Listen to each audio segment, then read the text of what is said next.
Cravont Charleston is the American champion in the 100-meter dash, and you probably have no idea who he is. But that is what I'm here for, to tell you. He beat Christian Coleman, Lyles, and Trayvon Bromell to do it. So you gotta put some respect on his name. And Cravon's victory is definitely an underdog story. But even an underdog had better have a whole lot of dog in him. From never making an NCAA championship final, not even once, to now representing America on the world stage, I'd be lying to say that I saw this one coming. In fact, he's the first 100-meter champion to not even have a shoe sponsorship since Justin Gatlin came off a suspension. But when you take a closer look, it isn't all that surprising, because Cravon has always been right there in the 100, knocking on the door. And 2023 is the year when he decided to kick it down. And this is how he did it. But first things first, calling Cravont Charleston an underdog is only telling a small part of the story. In high school, he was very good, just like most top sprinting recruits. He actually ran 10:38 as a personal best in the 100-meter dash to win the North Carolina State Championship meet. That puts him on MileSplit's first-team national elite list for an athlete who already won the state championship indoors in the 55-meter dash. That was all during his senior year, and none of us were paying attention.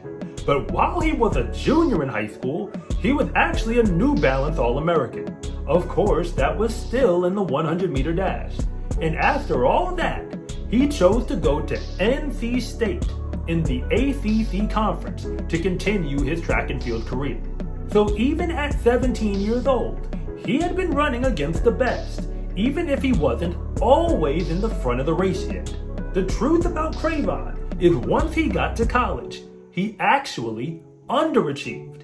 This is not to say that he wasn't good. I'm actually saying quite the opposite. He was so good before the NCAA championships in the regular season that it is incredibly disappointing that we never got to see what he could do when he was there. As a freshman, he won the ACC championship in the 100-meter dash in 10:07. Granted, that time was wind assisted. It's a very big deal, and he should have been a lock to make the NCAA championship meet, at least in the prelims. But at the East Regional meet, he finished 13th, 1/100th of a second away from qualifying for the NCAAs. And his regional winner that year was also the NCAA champion, Christian Coleman, back when he was still at Tennessee. Are you starting to see where I'm going with this? Cravon was a freshman, and Christian was a junior, about to turn pro, so there were high hopes for him after that season. But as a sophomore, he didn't even get close to making it out of the regional meet. And as a junior, he did qualify for the NCAA Indoor Championships in the 60-meter dash. But of course, he went on to miss the final, finishing 9th overall, which means he was one place away from actually being in it. And that was the year Grant Holloway stole the 60-meter dash championship at the NCAAs. The same Grant Holloway, who's the reigning world champion in the 110 hurdles. But remember, he's talented, so he got it like that. His junior year outdoors was the exact same story. He made it to the NCAAs, but he didn't make the final. And as a senior, he was cranking it up a notch, running new PRs in the 60 indoors. And he was expected to light it up at the NCAA meet. But we never got to see him run, because in 2020, there was no championship, indoors or outdoors, and we all know why. He ran through injuries in 2021, and of course, we weren't paying attention, but he still made it to the Olympic trials. Anyway, many sprinters would have given up after that, but Cravont Charleston kept pushing and made it to the USA Indoor Final in the 60-meter dash in 2022. And even then, we still weren't paying attention, because of course he didn't win it all. And then followed that up by becoming a semi-finalist in the 100-meter dash in 2022 at the USAs. But he didn't make the final, so who cares, like I said. So here we are in 2023, and Cravont Charleston is actually running at his best. The first time he's even gotten close to it since he was a freshman in college. Track and field is a sport where we really only pay attention to the victors.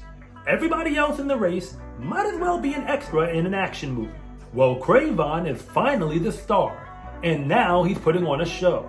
He ran 9.87 earlier this year to win the Mount Sac 100, beating Michael Norman and several other pros when he did it. But that's nothing compared to his performance at the Los Angeles Grand Prix. He got second overall, losing to Akeem Blake in the 100 of Jamaica. But you gotta see the field of runners who he left behind him. Olympian Ronnie Baker, World Championship silver medalist Marvin Bracy Williams, and, of course, the same man who won the NCAAs back when he was a freshman by 1/1000th of a second. He edged out Christian Coleman, and I'm sure Cravon never forgot his name. But at that moment, every sprinter in America actually knew Cravont Charleston was a legitimate threat to win the 100 at the USA's. That is just one full month before he would actually go out and do it, because now he is the American champion. You can call it an underdog story if you want to, but this dog has been fighting for a while now. He underachieved all throughout college, but that word only applies to him because he was actually capable of achieving in the first place. So now, everyone knows Cravont Charleston is not an extra in an action movie.